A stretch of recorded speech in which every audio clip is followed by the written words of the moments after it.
Perry, Iowa is one of the great American suburbs. Quaint shops on the main boulevard, local produce sections at the grocery store, and pristine parks sprinkled throughout the town.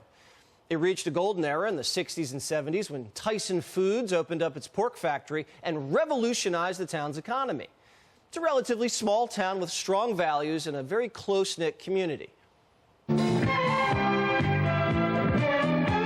I just think it's a friendly community, and if you are willing to put out a little effort, I think everyone makes you feel welcome. Would you consider Perry a good place to grow? Definitely. I am really pro Perry. I like the small town atmosphere. You get to know people, you walk down the street, they say hi to you. If you need help, you know who you can turn to, that kind of thing. But Perry, Iowa is about to change drastically, and not for the better. This week, Tyson Foods announced that it will be permanently closing its pork factory in Perry, killing around 1,200 jobs in a town of just 8,000 people. So as Perry residents struggle to cope with mass layoffs, Tyson Foods has its eyes on a different class of workers. The company is now offering new jobs to asylum seekers in other states like New York. Bloomberg says Tyson's tracking migrants in a massive database. They scroll through the data like Facebook. You see a worker you like, tap, hire. They even had a job fair.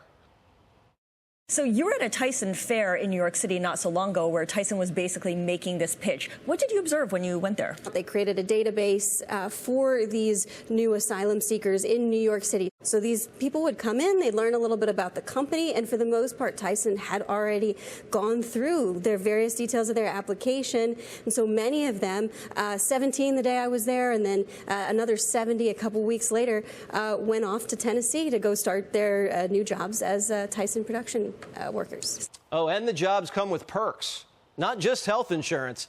Tyson's also offering lawyers to its illegal alien workers and time off to attend immigration hearings. In 2034, of course, they're firing Americans and offering perks to illegals. This was the Democrat plan all along.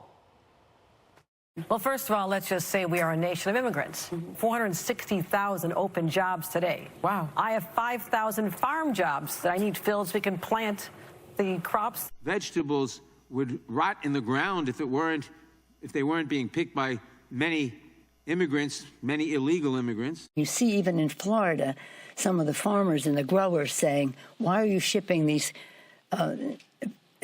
immigrants up north? We need them to pick the crops. We reached out to Tyson for comment, and they said they have a very diverse set of employees, and they're proud of it. Ohio Senator and author of Hillbilly Elegy, J.D. Vance, joins us now. I didn't think it was legal, Senator, to axe American workers and hire en masse illegal aliens. Well, it shouldn't be, Jesse, and we're certainly going to look into whether we can change that, assuming Tyson is operating legally, which we don't even know if they are. We don't know the details of this. All we know, Jesse, is that they are firing American workers and hiring illegal aliens to replace them. This is the entire point of illegal immigration, and Republicans, we've got to hammer this point home.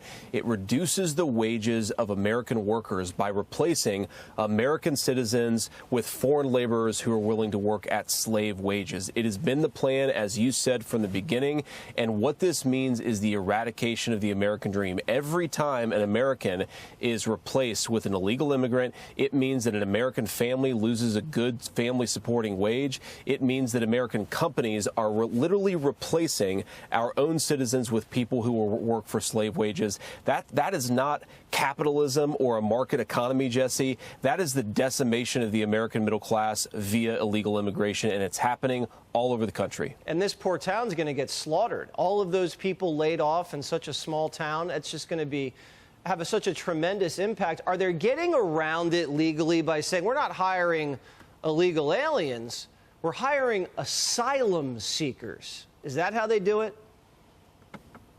Well, that's one of the ways that they do it, Jesse, and we know that the Biden administration has made it easier to basically pretend that economic migrants are asylum seekers. It's one of the reasons why we have to change our asylum laws in this nation. But, Jesse, think about how much of a contrast this presents between the Trump economy and the Biden economy. If you go back to the Trump economy, you had American jobs going to American workers. You had wages rising. Under the Biden economy, you have those American workers getting fired and replaced with foreign labor. This is not an exaggeration. All net job creation, Jesse, you heard me right, 100% of net job creation under the Biden administration has gone to the foreign-born. So we are taking an economy that produced prosperity for American citizens and turning it into an economy that produces prosperity for people who probably shouldn't be here in the first place. And I bet you know what Tyson isn't doing, Jesse? I bet they're not drug testing the illegal immigrants who are coming in. I bet they're not asking whether they're bringing fentanyl or drugs into that small town with them. This is the end of the American dream if we let this stuff happen. We've got to reelect Donald Trump, and we've got to get congressional Republicans with some spine to push back against this stuff. Hear, hear. Thanks for speaking out about this, and thanks for all your work with East Palestine. We really appreciate that. I know everybody in Ohio does, too.